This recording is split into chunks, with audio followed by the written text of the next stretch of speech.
आतापर्यंत जे जे माझ्याकडे औषध दिले ते पुन्हा का माझ्याकडे कोण देऊ किती आहे औषध देऊन जर बोललो तर पुन्हा किती येऊ काय म्हणायला येणार नाही समाजला ना. पण मी त्या काय करतो माझ्या सासऱ्याच्या पाठी गोवान चालवल्या गोवाच्या पाठी आता मी चालवतो. मग आता माझ्या पाठी कोण चालवतात ते तो विचार करते आमका पोर नाही समाजला ना.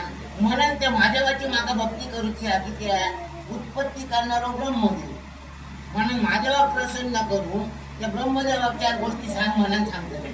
आमच्या बाबतीत असा कित्या केल्या म्हणजे त्यात माका त्या महादेवाक सांगायचा तो लोक काय सांगतो कसला काय तू विचारू नको देवांका विचारू नको म्हणजे कारण काय तो म्हणतो तो आता ब्रह्मदेव म्हातारा झाला त्याला काय समजत नाही कोणा काय देव काय तेव्हा तू विचारू नको अरे मी काय म्हणतो तू जर म्हातारा झालो नाही